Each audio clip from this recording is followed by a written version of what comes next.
Welcome to our YouTube channel Veer story. अगर आपको जल्दी से नेक्स्ट एपिसोड चाहिए तो वीडियो को अभी लाइक करो। 286 निधि का प्यार। राहील की बात सुन नीति शर्म से पानी पानी हो गई। उसका पूरा चेहरा टमाटर की तरह लाल हो गया और उसकी बॉडी से मानो धुआं निकालने लगा हो। राहील नीति के सीने पर किस किया जा रहा था, इससे नीति के मुंह से आहें निकलने लगी थी। राहील ने अपने और नीति के ऊपर ब्लैंकेट डाली और वह दोनों एक दूसरे के प्यार में खो गए। शिवांगी अपने रूम में बैठी आसमान को देख रही थी। आज उसकी फर्स्ट नाइट थी, लेकिन जय उसके साथ नहीं था। शिवांगी ने गहरी सांस ली। उसने फिर रूम की लाइट बंद की और बेड पर सो गई, पर उसे अच्छा नहीं लग रहा था। ऐसे अकेला सोना। उसने अपनी फर्स्ट नाइट को लेकर बहुत सारे सपने देखे थे। शिवांगी की आंखों से आंसू की एक बूंद लुढ़क जमीन पर गिर गई। अगली सुबह मानिक आज सुबह जल्दी ही ऑफिस के लिए निकल चुका था। इतने दिनों का काम पेंडिंग था जो उसे जल्द से जल्द पूरा करना था। मानिक अपनी पर्सनल और प्रोफेशनल लाइफ को हमेशा अलग रखता था। वो दोनों को मिक्स नहीं करता था। इतने दिन अपनी पर्सनल लाइफ जीने के बाद वह अपनी प्रोफेशनल लाइफ को नहीं छोड़ने वाला था। मानिक अपने केबिन में बैठा फाइल में डूबा लगातार उन पर साइन किए जा रहा था। वह सभी फाइल कुछ प्रोजेक्ट की थी जो अब तक पेंडिंग थे। तभी मानिक के केबिन के दरवाजे पर नॉक हुआ और एक लड़की अंदर आई। उस लड़की का नाम निधि था, जो मानिक के डिजाइन डिपार्टमेंट में एक असिस्टेंट थी। स्पीक अप, मानिक ने बिना निधि की तरफ देखे कहा। वही निधि जो अब तक सिर्फ मानिक को देखे जा रही थी। वह अपने होश में आए। मानिक इतना हैंडसम था कि निधि भूल ही चुकी थी उसे क्या बोलना है। सर, वह सभी डिजाइन्स तैयार हो चुकी है जो आपने तैयार करने के लिए बोला था। क्या आप उन्हें अभी देखेंगे? निधि ने कहा। मानिक ने बिना निधि की तरफ देख ही कहा, फाइल को यहाँ रख दो। मानिक की बात सुन निधि ने मुस्कुराते हुए आगे जाकर फाइल को टेबल पर रख दिया। वह अभी भी मानिक को ही देखे जा रही थी। फाइल रखने के बाद भी निधि वहां से नहीं हिली। जब मानिक को महसूस हुआ निधि अब तक वहां से नहीं गई है, तब उसने अपना चेहरा ऊपर का निधि की तरफ देखकर कहा, समथिंग एल्स। नो सर, निधि ने कहा और फिर केबिन से बाहर चली गई। केबिन से बाहर आने के बाद निधि ने मुस्कुराते हुए खुद से ही कहा, कोई इंसान इतना हैंडसम कैसे हो सकता है। निधि को मानिक पर पिछले कुछ सालों से क्रश था। वह मानिक को पाना चाहती थी, जिसके लिए वह किसी भी हद तक जा सकती थी। अभी तक निधि को मानिक और अवनी के बारे में कुछ भी नहीं पता था। वही अवनी की जब नींद खुली उसने देखा काजू और मानिक दोनों में से कोई भी उसके रूम में नहीं है, जिसे देख अवनी ने खुद से ही मुंह बनाते हुए कहा, दोनों बाप बेटी एक जैसे। मानिक और काजू दोनों को ही जल्दी उठने की आदत थी। वही अवनी उन दोनों से बिल्कुल उलट आराम से उठा करती थी। अवनी तैयार होकर जब नीचे आई उसकी नजर काजू पर गई, जो इस वक्त भूषण बजाज के पास बैठी थी। गुड मॉर्निंग दादाजी, अवनी ने भूषण बजाज की तरफ देखते हुए कहा। भूषण बजाज ने अवनी की तरफ देखा और उसे मुस्कुराते हुए गुड मॉर्निंग कहा। काजू, आप दादाजी के पास क्या कर रही हो? अवनी ने काजू से मुस्कुराते हुए पूछा तो काजू ने स्माइल कर कहा, मैं और दादू स्कूल डिसाइड कर रहे हैं। दादू मेरा स्कूल में एडमिशन करवाने वाली है ताकि मैं न्यू फ्रेंड्स बना सकूं। काजू की बात सुनकर अवनी को याद आया, उसने तो अभी तक इस बारे में सोचा ही नहीं था। उसे मानिक से इस बारे में बात करनी पड़ेगी। अभी काजू के लिए ये जगह पहुंच नहीं है, वह पहले कभी यहाँ नहीं आई थी। अवनी, तुम काजू के लिए स्कूल देखो। राजस्थान से यहाँ आने में काजू की पढ़ाई पर कोई फर्क नहीं पड़ना चाहिए, भूषण बजाज ने कहा। उनकी बात सुनकर अवनी ने अपनी गर्दन हाँ में हिलाई। उसे अब यहाँ आने के बाद बहुत कुछ सोचा था, काजू के स्कूल के बारे में भी और अपने बारे में भी। मुंबई से जाने के बाद अवनी ने लॉ छोड़ दिया था। वह जानती थी अगर वह लॉयर रही तो मानिक उसे चुटकियों में ढूंढ लेगा। इसीलिए अवनी लॉयर के बजाय अलग जॉब करने लगी थी, पर अब उसे वापस से अपनी लॉ फर्म जो वह यहाँ छोड़कर गई थी उसे शुरू करना था। अवनी एक लॉयर थी और उसे अपना प्रोफेशन बहुत पसंद था। अवनी ने काजू की तरफ देखते हुए कहा, मम्मा अभी बाहर अपना ऑफिस देखने के लिए जा रही है। क्या आपको भी मम्मा के साथ चलना है? यस मम्मा, मैं आपके साथ चलूंगी, काजू ने मुस्कुराते हुए कहा और अपनी बजती हुई सैंडल को बजाते हुए अवनी के पास दौड़कर आने लगी। अवनी ने मुस्कुराती हुए काजू का हाथ पकड़ा और फिर भूषण बजाज की तरफ देखते हुए कहा, हम जल्दी ही आ जाएंगे दादाजी। भूषण बजाज ने अपनी गर्दन हाँ में हिला दी। उसके बाद अवनी काजू को लेकर अपने साथ वहां से बाहर निकल गई। अवनी बजाज मेंशन से बाहर गार्डन एरिया में आई। तभी उसका ध्यान चेरी पर गया जो इधर उधर घूम रही थी। चेरी को देखते ही अवनी के होठों पर मुस्कुराहट आ गई। चेरी, अवनी ने तेज आवाज में कहा। अवनी की आवाज सुनते ही चेरी, जो खेलने में बिजी थी, वह भागते हुए अवनी के पास आई। वहीं इतने बड़े जानवर को देखकर काजू हैरान रह गई। अपनी आंखों को टिमटिमाते हुए चेरी को भागते हुए अपनी तरफ आते हुए देख रही थी। चेरी अवनी के पास आई। अवनी को देखकर चेरी बहुत ज्यादा खुश थी। अवनी के पास आते ही चेरी अवनी के पैर पर अपना सिर रगड़ने लगी हो, जैसे अपने से पूछ रही थी, क्यों इतनी वक्त तक कहाँ थे और उससे मिलने के लिए क्यों नहीं आई। अवनी ने मुस्कुराते हुए चेरी के सिर पर अपना हाथ फेरते हुए कहा, कैसी हो तुम। अवनी की बात सुन चेरी ने तुरंत ऊपर देखा और अवनी के हाथों को लिक करने लगी, जैसे कह रही हो वह बिल्कुल ठीक है। हर हर महादेव दिल।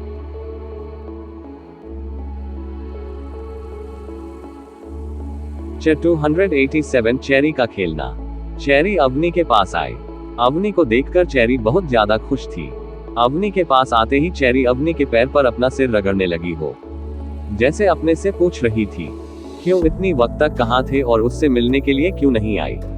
अवनी ने मुस्कुराते हुए चेरी के सिर पर अपना हाथ फेरते हुए कहा, कैसी हो तुम। अवनी की बात सुन चेरी ने तुरंत ऊपर देखा और अवनी के हाथों को लिक करने लगी, जैसे कह रही हो वह बिल्कुल ठीक है। मम्मा ये कौन है।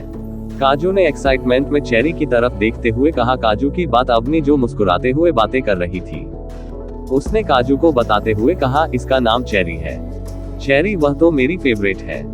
काजू ने ताली बजाते हुए कहा और चेहरे की तरफ देखने लगे। उसे चेहरे से डर भी लग रहा था, इसीलिए वह ज्यादा करीब नहीं जा रही थी। वही चेरी तो मानो अवनी को वहां पर देखकर पागल ही हो गई हो। वह अचानक से अवनी से दूर हुई और भागते हुए अवनी के चारों तरफ घूमने लगी। चेरी खुशी से खेल रही थी, जिसे देख अवनी और काजू दोनों को ही हंसी आ रही थी। चेरी के साथ साथ काजू भी उसके पीछे पीछे भागने लगी। काजू के कदम छोटे छोटे थे, इसीलिए वह चेरी जितना तेज नहीं भाग पा रही थी। एक पल के लिए तो अवनी काजू को इस तरह चेरी के साथ भागते देख डर गई, क्योंकि वह नहीं जानती थी कि चेरी काजू को पसंद करेगी भी या नहीं। पर अवनी हैरान तब रह गई जब उसने देखा काजू के साथ चेरी भी बच्चों के जैसे खेल रही है। काजू के कदम छोटे होने की वजह से धीरे धीरे भाग रही थी, तो चेरी भी काजू को खुश करने के लिए उसके पीछे अजीब तरह से भाग रही थी। चेरी की चाल देखकर वह हंसने लगी। उन तीनों के हंसने की आवाज सुनकर हेमंत जी, जो अपनी विला की गार्डन एरिया में बैठे थे, उनकी नजर बजाज मैंशन के पर चली गई। बजाज मैंशन और रेड्डी मैंशन के बीच एक छोटी सी दीवार थी, इसीलिए दोनों घर का गार्डन एरिया एक तरह से कनेक्ट था। हेमंत जी के हाथों में आज छड़ी थी कि और अपनी छड़ी के सारे अपने गार्डन एरिया के किनारे खड़े होकर देखा। उनकी आंखों में चमक आ गई। उन तीनों को इस तरह साथ में खुश देख हेमंत जी ने मुस्कुराते हुए कहा, चेरी ने उसे पहचान ही लिया। अभी अवनी की नजर भी हेमंत जी पर गई। उन्हें देखकर अवनी के चेहरे की मुस्कान थोड़ी फीकी पड़ गई। उसे समझ नहीं आ रहा था वह कैसे रिएक्ट करे। अवनी ने फिर से मुस्कुराते हुए उनकी तरफ देखकर कहा, गुड मॉर्निंग अंकल।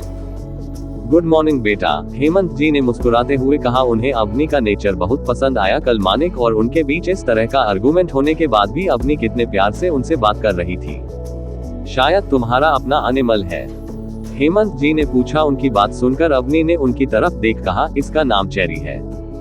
अवनी की बात सुनकर हेमंत जी ने हंसते हुए कहा, तो तुम्हें मेरा इसे एनिमल कहना पसंद नहीं आया। अवनी की बात सुन हेमंत जी को कुछ याद आने लगा, जिसे याद करते हुए उनके होठों पर मुस्कान आ गई। एक छोटी सी बच्ची उनसे कह रही थी, दादाजी यह एनिमल नहीं है, इसका नाम चेरी है। उनकी बात सुनकर अवनी ने कुछ भी नहीं कहा, वह चुपचाप खड़ी रही। हेमंत जी की नजर काजू पर गई। ये बहुत ब्रेव है, हेमंत जी ने काजू की तरफ देखते हुए कहा। उनकी बात सुनकर अभी ने भी काजू की तरफ देखा। तभी कुछ आदमी आ गए और चेरी को अपने साथ लेकर जाने लग। उन लोगों को देखकर चेरी गुस्से में उनकी तरफ देखा दहाड़ने लगी। ऐसा नहीं करती चेरी, तुम तो अच्छी चेरी हो ना, काजू ने प्यार से चेरी के सिर पर अपना हाथ फेरते हुए कहा। जो चेरी अब तक दहाड़ रही थी, काजू के इस तरह कहने से बिल्कुल किसी बिल्ली के बच्चे की तरह उसके सामने बैठ गई, जिसे उसकी मास्टर काजू थी। वही वह आदमी भी हैरान थी, जहां एक 4-5 साल की बच्ची उससे बड़े से जानवर को इतनी प्यार से हैंडल कर पा रही थी। वही वह जानवर उन्हें खाने को दौड़ता था। मैं तुमसे बाद में मिलेगी, अभी तुम इनके साथ, जो काजू ने कहा। उसकी बात संचारी ने अपनी की तरफ देखा, जिससे अपनी गर्दन उन आदमियों के साथ अपने आप वहां से चली गई। चेरी को जाते देखा अवनी ने काजू से कहा, मामा मुझे त्यागी के साथ और खेलना है। हाँ, पर अभी हम बाहर जाने वाले हैं ना, तुम बाद में चेहरे के साथ खेल लेना, अवनी ने मुस्कुराते भी कहा। अवनी की बात सुनकर काजू के होठों पर भी मुस्कुराहट आ गई। वहीं हेमंत जी खड़ी उन दोनों माँ बेटी को देखे जा रहे थे जो कर में बैठ बजाज मेंशन से बाहर जा चुकी थी। ये रेड्डी परिवार के वंशज है, मुझे चेरी के साथ इनको भी वापस उनके घर लेकर आना होगा, हेमंत जी ने जाती हुई अवनी और काजू की तरफ देखते हुए कहा। दूसरी तरफ अवनी ने अपनी कर सीधी अपनी लो फॉर्म के सामने रोक, जहां सालों पहले उसने अपना यह फॉर्म शुरू किया था। उसे फॉर्म को देखते हुए अवनी के होठों पर एक मुस्कान आ गई। चाहे अब उसके पास कितनी ही पैसे क्यों ना हो, पर जब उसने ये फॉर्म शुरू की थी तब उसके पास बिल्कुल भी पैसे नहीं थे। कितनी मुश्किल से उसने अपना ये काम शुरू किया था, ये सिर्फ वही जानती थी। अपनी काजू को लेकर घर से बाहर आए और अपने धीरे धीरे कदमों से फार्म के अदन जाने लगी। हर हर महादेव। दिल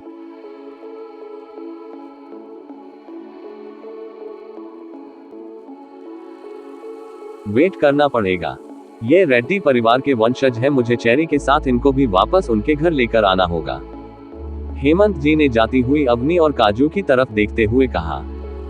दूसरी तरफ अवनी ने अपनी कार सीधे अपनी लो फर्म के सामने रोकी, जहां सालों पहले उसने अपना यह फर्म शुरू किया था।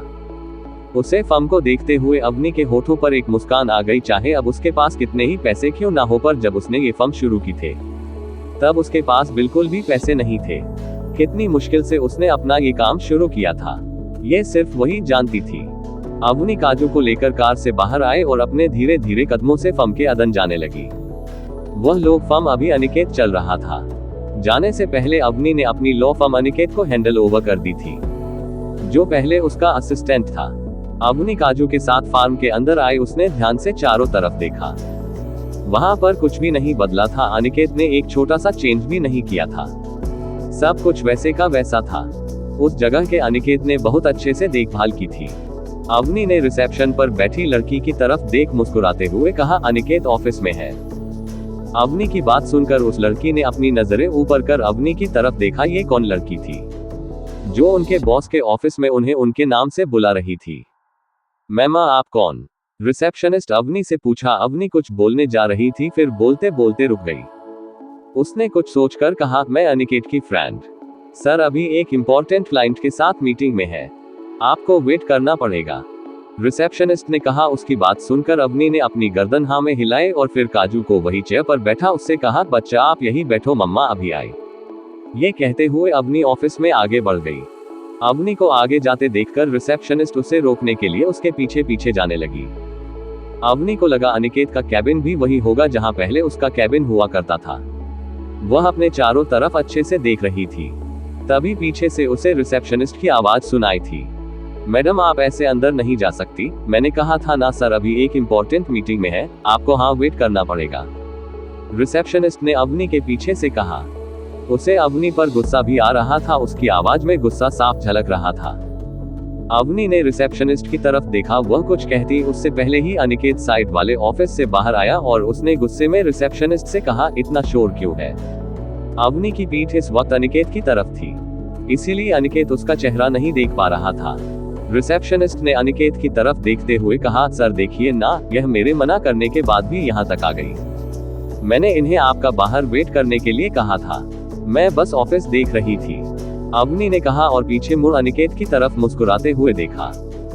अनिकेत ने जैसे ही अवनी को देखा, उसके चेहरे पर मौजूद चिड़चिड़ापन एक पल में गायब हो गया और उसके होठों पर एक बड़ी सी मुस्कुराहट और आंखों में हैरानी थी। बॉस, अनिकेत में हैरानी और खुशी की मिली जुली भाव से कहा और अवनी की तरफ बढ़ गया। वहीं अनिकेत की बात सुनकर रिसेप्शनिस्ट हैरान रह गई, उसका बॉस इस लड़की को बस क्यों बुला रहा था? अभी भी पहले के जैसे भोदू ही दिखते हो, अवनी ने मुस्कुराते हुए अनिकेत से कहा। अवनी की बात सुन जहां रिसेप्शनिस्ट अपना मुंह खोले अवनी को देखे जा रही थी, क्योंकि अनिकेत बहुत सख्त किस्म का इंसान था। कोई भी अनिकेत के सामने इस तरह बात करने की हिम्मत नहीं करता था। अनिकेत भी मुंबई के जाने माने वकीलों में से एक था। अनिकेत की बात सुनने की आंखों में नमी तैर गई। उसने अवनी के पास आकर उससे कहा, क्या मैं आपको गले लगा सकता हूँ? अगर तुमने ऐसा किया तो मैं अभी तुम्हारी जान ले लूंगी। अवनी ने अपनी आंखें छोटी कर अनिकेत को घूरते हुए कहा। अवनी की बात सुन अनिकेत ने हंसते हुए कहा, आप भी बिल्कुल भी नहीं बदली, बिल्कुल वैसी ही जानलेवा है। अनिकेत की बात सुनकर अवनी हंसने लगी। वही रिसेप्शनिस्ट को तो लग रहा था उसका सर चकरा जाएगा, पर वह इतना समझ गई थी कि अवनी अनिकेत की बहुत क्लोज है। आप वहां क्यों खड़ी है बॉस, अंदर चलिए, अनिकेत ने कहा। अनिकेत की बात सुनकर अवनी ने अपनी गर्दन हाँ में हिलाई। अनिकेत अवनी को अपने केबिन में न ले जाकर उसे सामने मौजूद केबिन की तरफ लेकर गया, जिस पर अभी भी अवनी रेड्डी लिखा हुआ था। उस केबिन की नेम प्लेट को देखकर अवनी हैरान रह गई। क्या अनिकेत ने अभी तक इसे यूज नहीं किया था? ये केबिन, यहाँ पर अभी भी मेरा नाम क्यों लिखा है? अवनी ने हैरानी में अनिकेत से पूछा तो अनिकेत ने मुस्कुराते हुए कहा कि ये केबिन और यह फर्म आपके हैं इसलिए, पर मैंने तो सब कुछ तुम्हें हैंड ओवर कर दिया था ना।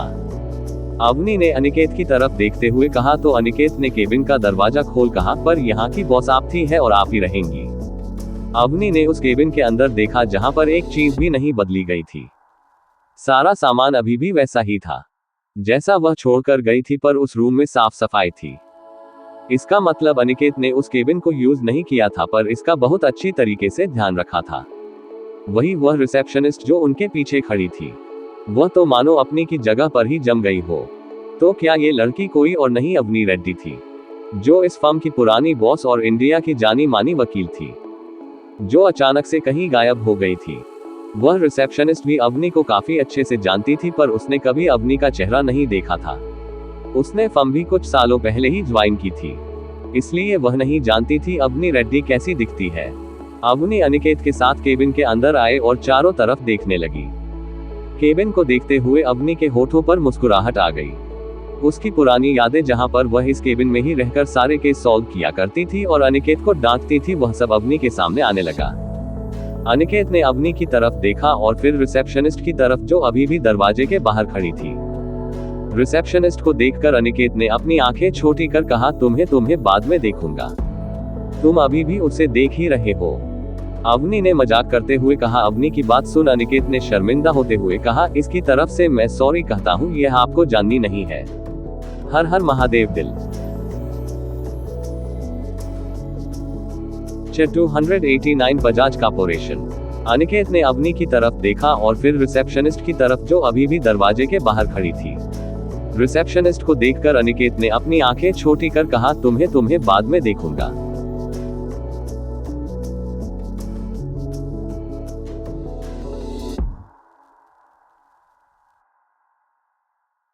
तुम अभी भी उसे देख ही रहे हो, अवनी ने मजाक करते हुए कहा। अवनी की बात सुन अनिकेत ने शर्मिंदा होते हुए कहा, इसकी तरफ से मैं सॉरी कहता हूँ, यह आपको जाननी नहीं है। I am really sorry ma'am, receptionist ने भी अपना सर झुकाकर कहा। वह नहीं चाहती थी कि उसकी जॉब चली जाए। अवनी ने मुस्कुराते हुए उसकी तरफ देखा और फिर कहा, अंडरस्को, तुम्हारी कोई गलती नहीं है, तुमने तो अपनी जॉब बहुत अच्छी तरीके से की है। अवनी की बात सुनकर उस रिसेप्शनिस्ट के चेहरे पर मुस्कान आ गई। इसका मतलब था अवनी उससे गुस्सा नहीं थी। क्या तुम मेरा एक काम करोगी? अवनी ने रिसेप्शनिस्ट से पूछा। रिसेप्शनिस्ट ने अपनी गर्दन हाँ में हिला दी। वह पागल थी क्या जो वह अवनी का काम करने से मना करेगी? मेरे साथ जो बच्ची आई थी उसे यहाँ लेकर आ जाओ, अवनी ने कहा। अवनी की बात सुन रिसेप्शनिस्ट ने अपनी गर्दन हाँ में हिलाए और फिर तुरंत वहां से चली गई। वहीं अनिकेत कंफ्यूजन में वहां खड़ा था। बॉस, आपके साथ एक बच्ची आई है, पर किसकी बच्ची? अनिकेत ने अवनी से पूछा तो अवनी ने उसे घूरते हुए कहा, मैं किसी और के बच्चों को लेकर नहीं घूमती। क्या आपकी बच्ची? आपने शादी कर ली? अनिकेत ने हैरानी में कहा। उसकी आंखें बाहर आने को तैयार थी। अनिकेत नहीं जानता था मानिक की शादी अवनी से हो चुकी है। अवनी ने अनिकेत की तरफ देखा और बस मुस्कुराती रही। उसने कुछ कहा नहीं। वह अनिकेत को कैसे बताए कि उसकी शादी तो बहुत पहले ही हो चुकी है, बस उसे ही नहीं पता था। अनिकेत जानना चाहता था अवनी ने किससे शादी की है, कौन है वह इंसान जो उसकी बॉस जैसी लड़की को झेल रहा है। उसकी तो रोज धुलाई होती होगी। अनिकेत यही सोच रहा था। वह अवनी से सवाल करता इससे पहले ही वहां अनिकेत की असिस्टेंट आए। सर, क्लाइंट्स आपका इंतजार कर रहे हैं, असिस्टेंट में अनिकेत की तरफ देखते हुए कहा। अपने असिस्टेंट की बात सुन अनिकेत ने उसकी तरफ देखा और अपनी गर्दन हाँ में हिला दी। क्या तुम अभी भी अपने काम में लापरवाही करते हो, जो ऐसे मीटिंग छोड़ आ गए और यहाँ पर मेरे साथ पंचायत कर रही हो? अवनी ने अनिकेत को घूरते हुए कहा। अवनी की बात सुन अनिकेत ने अपने सिर को खुजाते हुए कहा, ऐसी बात नहीं है बॉस, तुम जाओ, अवनी ने कहा। अनिकेत ने अपनी गर्दन हाँ में हिलाए और फिर तुरंत वहां से अपने असिस्टेंट के साथ मीटिंग रूम में चला गया। आज उसकी बहुत इंपॉर्टेंट मीटिंग थी, जिसे छोड़कर ही वह बीच में आया था। अनिकेत के जाने के बाद ही रिसेप्शनिस्ट काजू को लेकर अंदर आए। काजू ने अपने फोन को पॉकेट में रखते हुए अवनी की तरफ देखकर कहा, मम्मा हम यहाँ पर क्यों आए हैं? आज मम्मा आपको अपना ऑफिस दिखाएंगी जहाँ पर वह पहले काम किया करती थी। ये कहते हुए अवनी ने काजू को अपनी गोद में लिया और उसे केबिन दिखाने लगी। वहीं दरवाजे पर खड़ी रिसेप्शनिस्ट हैरान थी। क्या सच में अवनी रेड्डी शादीशुदा थी और उनकी इतनी बड़ी बेटी भी थी? बाहर की दुनिया में कोई भी अवनी रेड्डी की पर्सनल लाइफ के बारे में कुछ भी नहीं जानता था। अपना केबिन देखते हुए अवनी का फिर से मन करने लगा था कि वह फिर से लॉज वाइन करे। थोड़ी देर बाद थी काजू ने अवनी की तरफ देखते हुए कहा, मम्मा मुझे पापा के पास जाना है। काजू की बात सुन अवनी ने उसकी तरफ देखा और कुछ सोचने लगी। माने किस वक्त अपने ऑफिस में होगा? अवनी के दिमाग में कुछ आया और उसने मुस्कुराते हुए अपनी गर्दन हाँ में हिला दी। जाने से पहले अवनी में रिसेप्शनिस्ट से कहा कि वह अनिकेत को कह दे वह फिर से यहाँ पर आएगी, अभी वह जल्दबाजी में कहीं जा रही है। रिसेप्शनिस्ट ने अपनी गर्दन हाँ में हिला दी। उसके बाद अपनी काजू को लेकर वहां से चली गई। थोड़ी देर बाद ही अवनी ने अपनी कार सीधे बजाज कॉर्पोरेशन के सामने रोकी। बजाज कॉर्पोरेशन के मेन दरवाजे के सामने ही कुछ बॉडीगार्ड्स खड़े थे। अवनी की कार बहुत नॉर्मल थी, इसलिए किसी को लगा कोई एम्प्लॉय आया होगा। उन लोगों ने कंपनी का गेट खोल दिया। अवनी अपनी कार को लेकर अंदर गई। अंदर आने के बाद अवनी ने साइड में कार पार्क की और फिर काजू को लेकर कार से बाहर आ गई। काजू ने उस बड़ी सी बिल्डिंग की तरफ देखा जो आसमान को छू रही थी। मम्मा क्या ये है पापा का ऑफिस है? काजू ने उसे बिल्डिंग की तरफ देखते हुए कहा तो अवनी ने मुस्कुराते हुए अपनी गर्दन हाँ में हिला दी। वहीं आसपास आ जा रहे लोगों को यही लग रहा था कि इस बच्ची के पापा इस कंपनी में काम करते हैं, इसीलिए वह ऐसे कह रही है। उनमें से किसी को भी अंदाजा तक नहीं था कि यह पूरी कंपनी ही इस बच्ची के पापा की ही थी।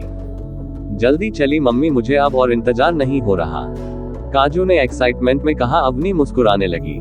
काजू को अपनी गोद में लिए अवनी अंदर की तरफ जाने लगी।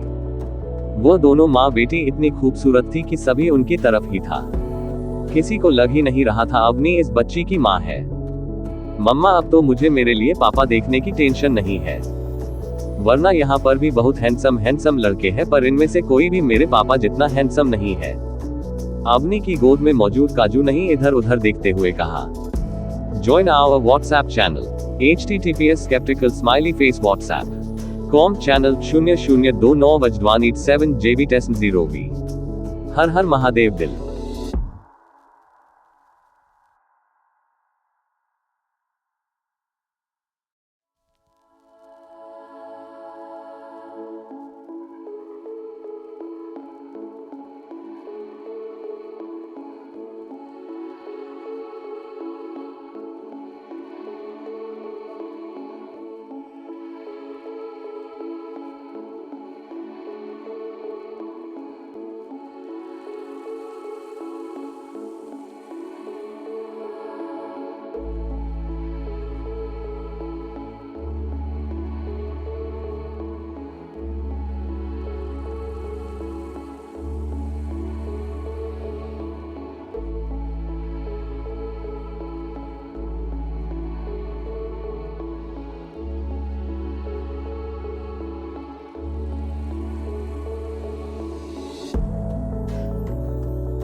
लिटिल प्रिंसेस, जल्दी चली मम्मी, मुझे अब और इंतजार नहीं हो रहा, काजू ने एक्साइटमेंट में कहा। अवनी मुस्कुराने लगी। काजू को अपनी गोद में लिए अवनी अंदर की तरफ जाने लगी।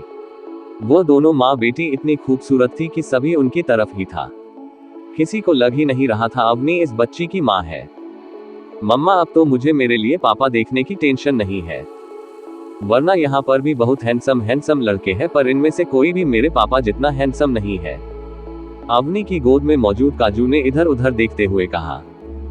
काजू की बात सुनकर अग्नि को थोड़ा बुरा लगा, कहीं ना कहीं उसकी वजह से ही काजू को इतने सालों तक बिना अपने पापा के रहना पड़ा।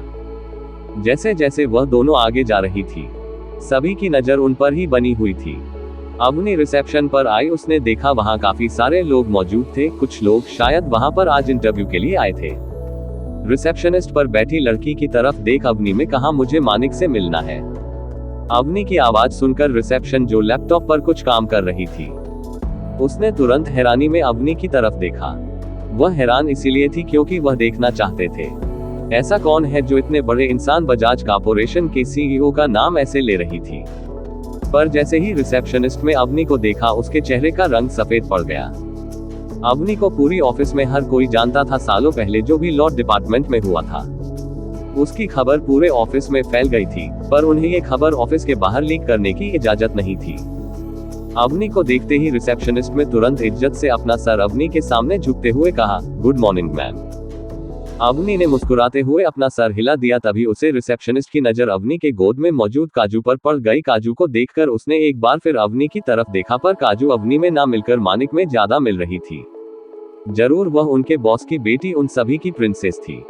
रिसेप्शनिस्ट किसी को भी नाराज नहीं करना चाहती थी, इसीलिए उसने काजू के सामने भी अपना सर झुकाते हुए कहा, गुड मॉर्निंग लिटिल प्रिंसेस। मम्मा ये तो मुझसे बड़ी है ना, फिर यह मेरे सामने ऐसे अपना सर क्यों झुका रही है? काजू ने मासूमियत से अवनी की तरफ देखते हुए कहा। काजू के मुंह से अवनी के लिए मम्मा सुनकर अब वह हिसाब से नहीं पूरी तरह से श्योर हो चुकी थी। ये जो छोटी सी क्यूट सी बच्ची है, वह उनके बॉस मानिक बजाज की ही बेटी है। काजू की बात सुनकर अवनी मेरे हिसाब से इसकी तरफ देखा और कहा, तुम्हें ये सब कुछ करने की जरूरत नहीं है। मानिक ने कहा है, मैमा सर अभी अपने केबिन में नहीं है, मैं अभी धैर्य सर को इन्फॉर्म करती हूँ, रिसेप्शनिस्ट ने कहा। उसके पास सिर्फ धैर्य का ही नंबर था। मानिक का नंबर या उसकी केबिन का नंबर उसके पास होना पॉसिबल ही नहीं था। वहीं आसपास मौजूद सभी लोग हैरानी में उसकी तरफ देख रहे थे। वह रिसेप्शनिस्ट जो काफी रूड थी और सीरियस भी, वह अवनी के सामने इतनी अच्छी क्यों बन रही थी? सभी के दिमाग में यही चल रहा था कि आखिर अवनी है कौन जो वह रिसेप्शन अवनी को इतनी इज्जत दे रही थी।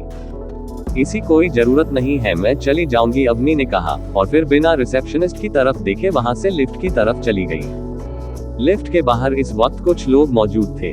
अवनी भी उनके पास खड़ी हो गई। उनमें से कुछ लोग बजाज कॉर्पोरेशन के एम्प्लॉय थी, तो कुछ जो आज इंटरव्यू देने आई थी। किसी ने भी अवनी पर खास ध्यान नहीं दिया, सभी लोग अपने में बिजी थे। अवनी सबके साथ लिफ्ट के अंदर आई। अवनी ने लिफ्ट में टॉप फ्लो का बटन दबा, जिसे देखकर अवनी के पास खड़े एक लड़के ने मुस्कुराते हुए कहा, लगता है आपने गलत बटन प्रेस कर दिया है। उसे लड़के की बात सुन अवनी ने उसकी तरफ देखा और प्लेन एक्सप्रेशंस के साथ कहा, नहीं मुझे यही जाना है। अवनी की बात सुनकर लड़का हैरान में रह गया। उसने इस हैरानी में अवनी से कहा, ये बॉस का फ्लो है, यहाँ पर सिर्फ इम्पोर्टेंट लोग ही जा सकते हैं। उसे लड़के की बात सुन अवनी के चेहरे के एक्सप्रेशंस थोड़े अलग हो गए। क्या ये लड़का ये कहना चाहता था वह इम्पोर्टेंट नहीं है? अवनी कुछ कहती है उससे पहले ही लेकर डिपार्टमेंट की एक लड़की जो लिफ्ट में साइड में अपनी फोन में कुछ कर रही थी। उसने जैसे ही अपनी गर्दन ऊपर करके अवनी तरफ देखा, उसके चेहरे की एक्सप्रेशंस बदल गए। वह अच्छे से जानती थी अवनी कौन है। उसे बात को सालों बीत गए थे, पर अवनी को वहां कोई नहीं भूला था। अवनी को देखते ही इस लड़की ने अपनी गर्दन अवनी के सामने झुकते हुए कहा, good morning lady boss. Good morning, Avani ने कहा। उसने इस लड़के को कोई जवाब नहीं दिया। वही उसे लड़की की बात सुनकर वह लड़का कंफ्यूज हो गया। उसने उसे कंफ्यूजन के साथ अपने पास खड़ी लड़की की तरफ देखा। वह लड़की उसे लड़की की दोस्त थी। वह लड़का कुछ वक्त पहले ही कंपनी में आया था, इसीलिए वह नहीं जानता था अवनी कौन है। उसे लड़की ने उसे लड़के का शर्ट पकड़ उसे साइड में किया और उसकी कान में धीरे से फुसफुसाया, ये हमारी लेडी बॉस है, मतलब बॉस की वाइफ। क्या बॉस की शादी हो चुकी है, पर इस बारे में बाहर किसी को पता क्यों नहीं है? उसे लड़के ने हैरानी में कहा। उसे लड़के की बात सुनकर उसे लड़की ने अपनी खतरनाक नजरों से उसे घूरा, जिसे देख वह लड़का बेचारा चुप हो गया। लिफ्ट में मौजूद बाकी लोगों ने भी उसे लड़की की बात ही सुन ली थी। जैसे जैसे हर एक फ्लो पर लिफ्ट रुक रही थी, सभी लोग अवनी को विश करते हुए बाहर जा रहे थे। थोड़ी देर बाद ही लिफ्ट पूरी तरह से खाली हो गई। अवनी ने गहरी सांस ली और काजू की तरफ देखा, जिसके चेहरे की एक्सप्रेशंस देख अवनी को हंसी आ गई। क्या हुआ? अवनी ने काजू से पूछा। मम्मा, ये सब लोग ऐसे बिहेव क्यों कर रहे थे, जैसे हम लोग कोई ज़ॉम्बी हैं या भूत? काजू ने अपने होठों का पाउट बनाते हुए अवनी से पूछा। काजू की बात सुन अवनी ने उसकी नाक को पिंच करते हुए कहा, हम दोनों बहुत डरावनी दिखते हैं ना, इसलिए सब लोग हमें घूर घूर कर देख रहे थे। अवनी की बात सुनकर काजू भी हंसने लगी। लिफ्ट जैसे ही टॉप फ्लोर पर रुकी, अवनी लिफ्ट से बाहर आए। पूरे फ्लोर पर मालिक की बॉडीगार्ड्स का स्टेट पोजीशन में खड़े थे। अवनी को देखते ही उन सभी लोगों ने अपनी गर्दन झुका ली। मम्मा, मुझे नीचे उतारिए, काजू ने जिद करते हुए कहा। अवनी में काजू को नीचे उतार दिया। नीचे उतरते ही काजू भागते हुए सामने मौजूद केबिन की तरफ भागने लगी, जिसको बड़े खूबसूरती से मांग विचार लिखा हुआ था। काजू समझ गए उसके पापा यहीं पर होंगे। काजू के होठों पर बड़ी सी मुस्कान थी। वह अपने पापा से मिलने के लिए बहुत एक्साइटेड थी। वहीं उनकी लिटिल प्रिंसेस को ऐसे भागते देखा सभी बॉडीगार्ड घबरा रहे थे। अगर उनकी प्रिंस गिर जाती तो बॉस उन्हें छोड़ने वाले नहीं थे। अवनी जानती थी काजू किसी के रोकने से नहीं रुकने वाली थी। उसने अपनी गर्दन ना में हिला दी। कमेंट, लाइक एंड शेयर दिल। Join our WhatsApp channel. https skeptical smiley face WhatsApp. com channel 002